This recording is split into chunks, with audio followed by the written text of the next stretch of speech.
Pendant des années, les États-Unis ont fait du Venezuela un terrain d'affrontement stratégique majeur, convaincus que la pression maximale, les sanctions économiques et la démonstration de force militaire permettraient de reprendre le contrôle des plus grandes réserves pétrolières prouvées de la planète. Le résultat est pourtant à l'exact opposé de l'objectif affiché. Le pétrole vénézuélien est aujourd'hui solidement arrimé à des intérêts russes et asiatiques, protégés par des contrats de long terme et par le droit international. Cette situation illustre à la fois les limites de la politique de sanctions américaine et la capacité de la Russie à transformer une contrainte géopolitique en opportunité stratégique. Une promesse américaine devenue impasse. Dès son arrivée au pouvoir, Donald Trump avait promis une domination énergétique totale des États-Unis. Le Venezuela, avec ses 304 milliards de barils de réserves prouvées, apparaissait comme un objectif prioritaire.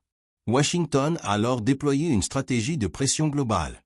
Aux sanctions économiques massives contre Caracas, au isolement diplomatique du régime de Nicolás Maduro, reconnaissance d'un pouvoir alternatif sans contrôle territorial réel, menaces militaires répétées et opérations spectaculaires en mer. Cette politique visait à provoquer l'effondrement du régime vénézuélien et à ouvrir le secteur pétrolier aux entreprises américaines. Elle a surtout provoqué l'effet inverse. La Russie, bénéficiaire indirecte des sanctions. En fermant l'accès du Venezuela au système financier occidental, les sanctions américaines ont mécaniquement écarté les compagnies européennes et nord-américaines. Privée d'alternatives, Caracas s'est tourné vers des partenaires capables d'opérer en dehors du système dominé par le dollar. La Russie, déjà habituée à vivre sous sanctions depuis 2014, a saisi l'opportunité. Aux signatures de contrats pétroliers à long terme via Rosneft. Investissement dans les infrastructures d'extraction. Création de coentreprises juridiquement solides avec la compagnie nationale PDVSA. Aux sécurisations de droits protégés par le droit vénézuélien et international.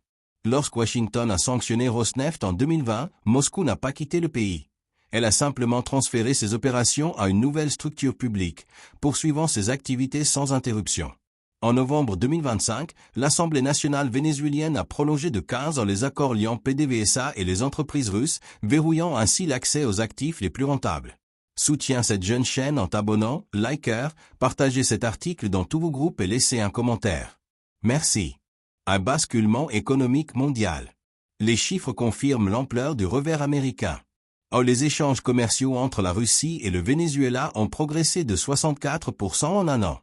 Les exportations vénézuéliennes vers la Chine ont bondi de 119%.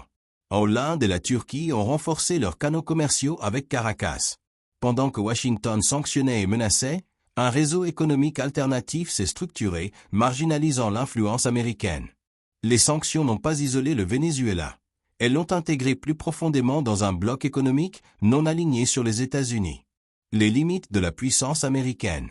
Même après des opérations spectaculaires, des saisies de navires et une pression militaire accrue dans les Caraïbes, la réalité demeure inchangée.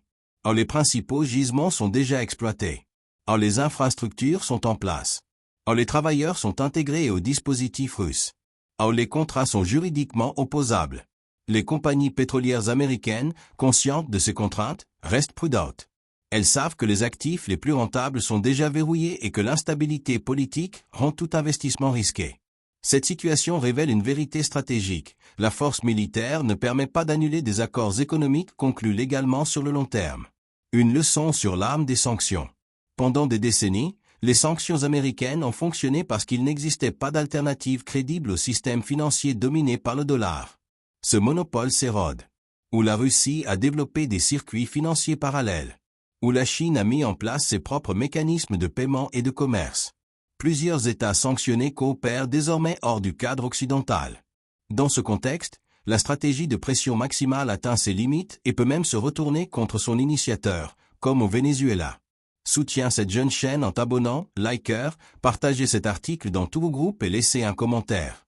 Merci. Résumé, les points majeurs. Où les sanctions américaines contre le Venezuela ont affaibli l'économie locale, mais n'ont pas renversé le régime.